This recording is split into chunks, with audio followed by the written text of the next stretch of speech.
Thank you, Eliza. I must admit I'm a little emotional after that song.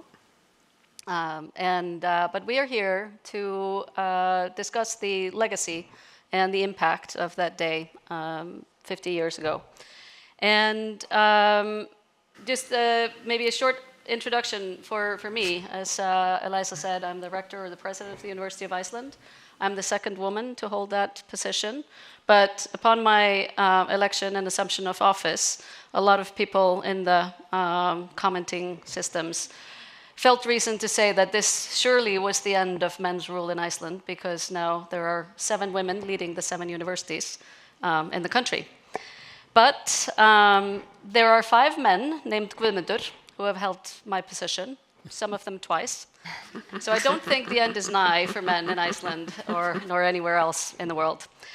But enough for me. We have a short time and a wonderful panel. So I just want to get going. I want to turn first to Ingibjörg Sólrún, a woman with many firsts on your on your illustrious CV, and someone who was there, 18-year-old high school student, I think, on the day of the first Women's Day off. So Ingibjörg, can you share with us what was maybe the most important lesson that you take from that day that you've taken with you into your life and career? Yeah, thank you. Thank you for inviting me to be part of this panel. We have been celebrating this year, in many ways, this 50th anniversary of the Women's Day off. And I think it's important to celebrate, something like this when we came together and we showed not only the Icelandic people, but the whole world, that we are many. And we can hold power if we make use of the numbers that we have. And I think the main lesson I took from that day, I didn't know what to expect. I came to the city square, just like others, and I didn't know if there would be many or few that would participate. But when I stood there in the square and saw the flood of women coming from all directions, then I realized and understood that this was a historic moment. Mm-hmm. And I think what I took from it was that we are many. We have a lot of numbers, like in the song that we were singing here.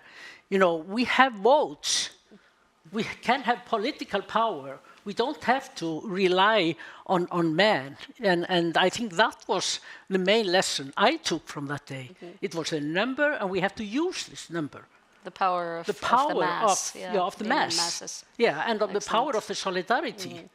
So that was, but it took time, and I also had to add that, because I don't think actually that the event itself, although it was success in the way that we were many, and we were empowered by this event, by the numbers, then not much happened immediately after the meeting. I mean, we saw your equal opportunity legislation in 1976, but that was it. We had elections in 1978 and 79, and the number of women elected to parliament were 3 in both these elections, just like before. So not much happened, actually, immediately after the meeting. It wasn't until we decided to take control, women, and not rely on the male-dominated political parties, but do it ourselves, like Vigdís did when she ran for president. Excellent. Thank you. Pétur, I want to turn to you. One of the local stories that we tell, maybe a myth, is that the Women's Day off really is something that put Iceland on the map, and like Ingibjörg describes, experiencing that she was in a historic moment. You're a director of Business Iceland, and you work with Iceland's international brand. Is there truth in this?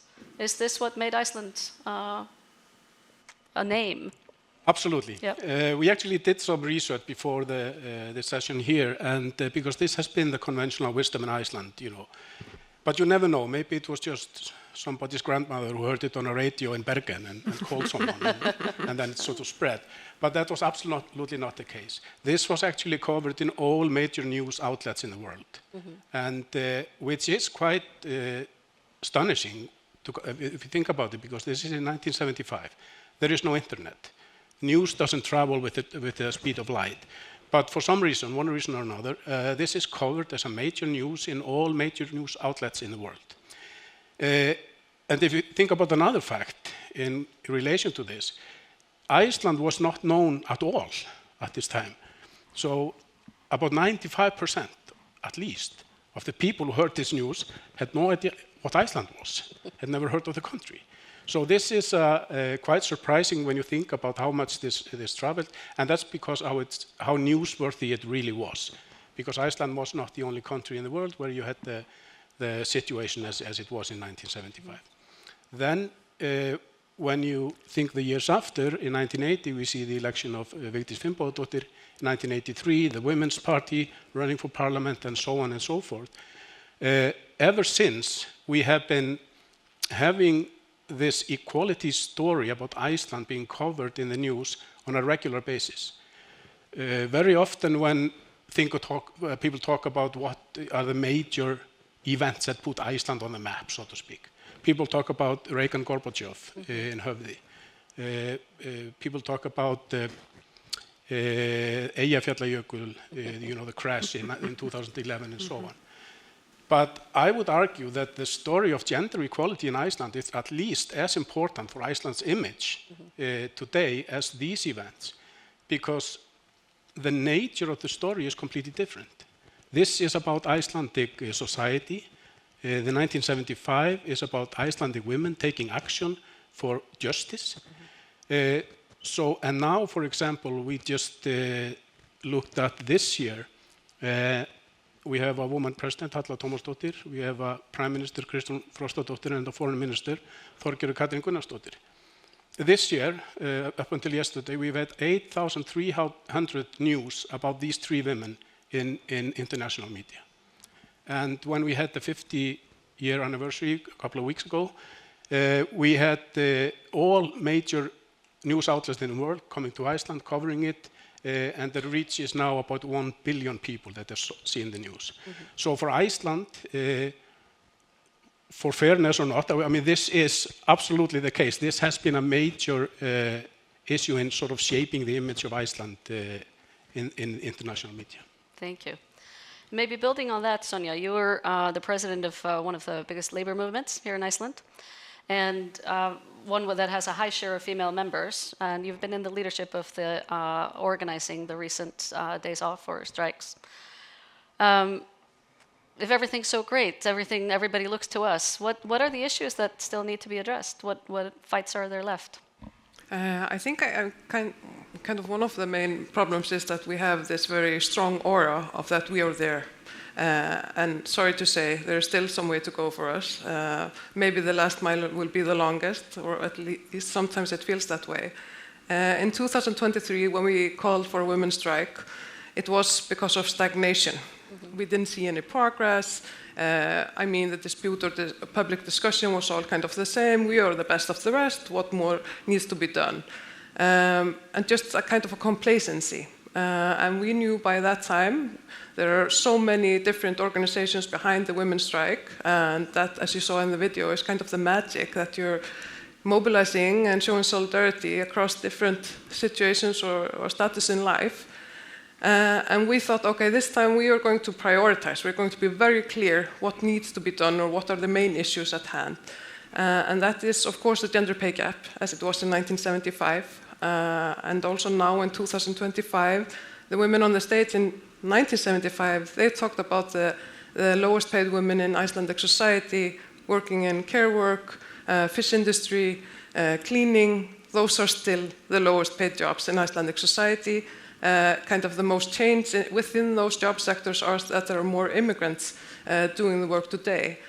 And also about the need for inclusion. Of course, both people with foreign origin, people with disability, and LGBTQI+, which wasn't kind of a part of the discussion in 1975. And then, of course, gender-based violence.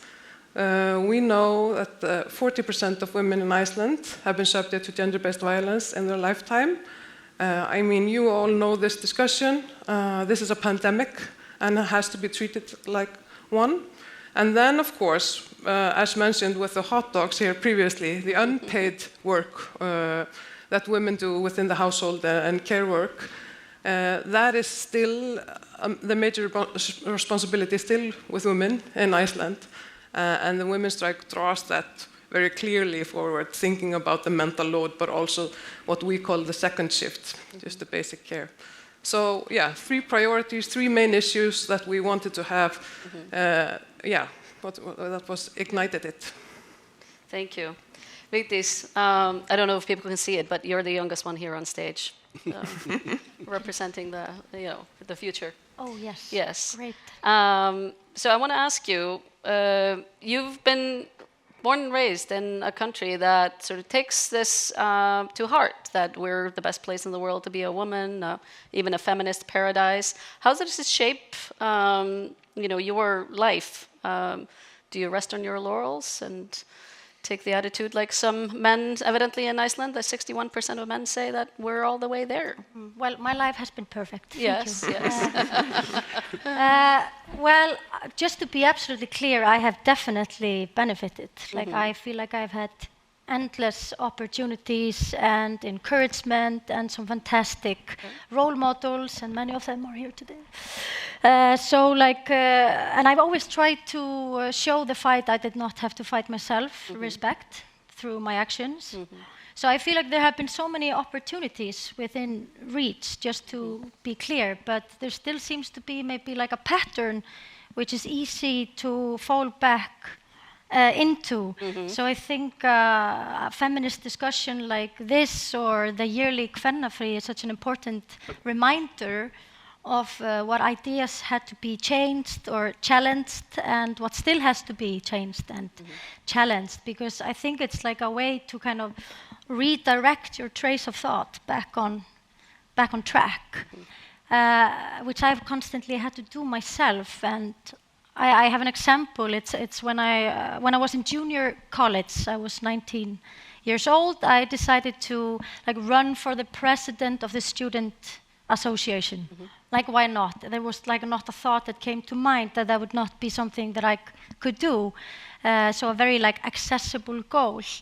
But what happened instead is that I received a phone call from a friend of mine, and he was also thinking of running, had heard that I was planning on running, so he called me and he said, how about you run for vice president?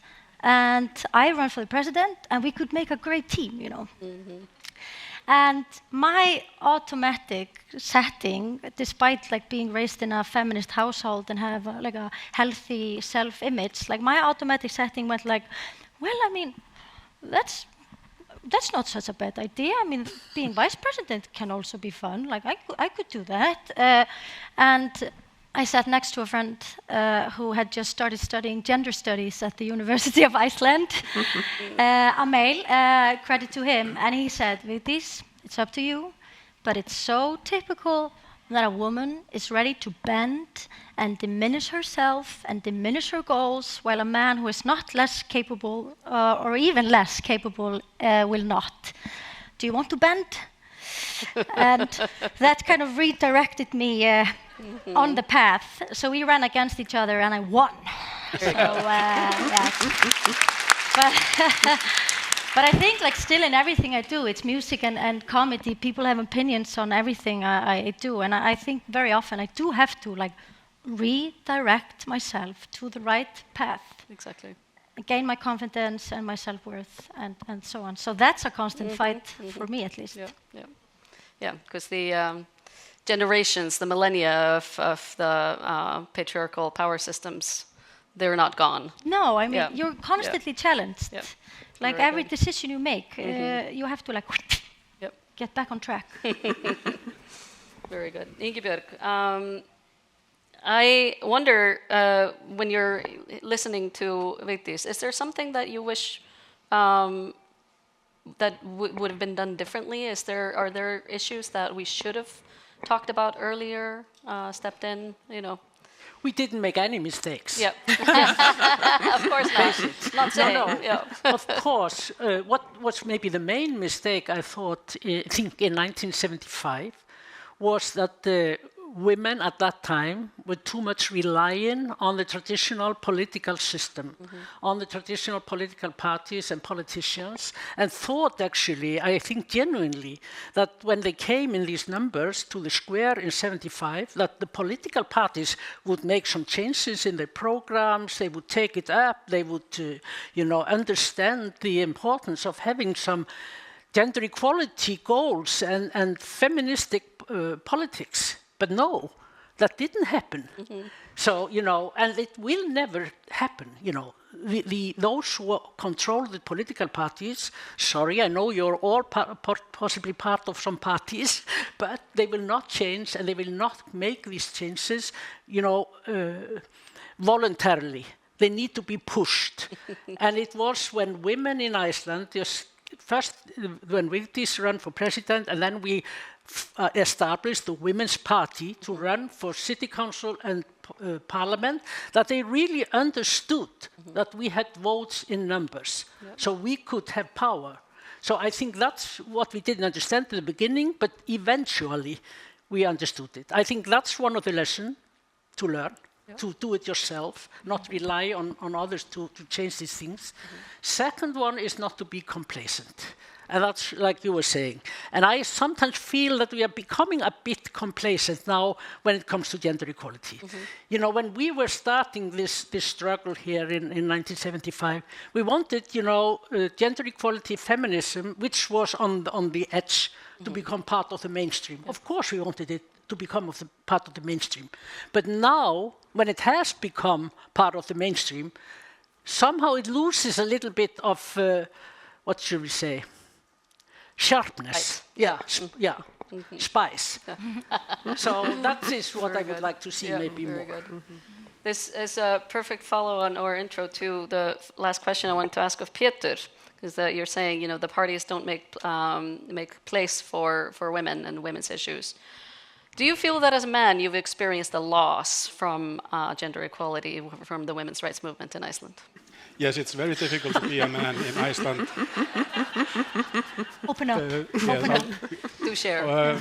Of course not. I mean, it's you're seeing this discussion taking place recently, and both in Iceland but also abroad, and it's quite perplexing to me to sort of understand where this is coming from. I think, and don't just rely on my feelings. I mean, just look at the numbers. If you look at the for example, as Sonja mentioned earlier, equal pay, we're not there.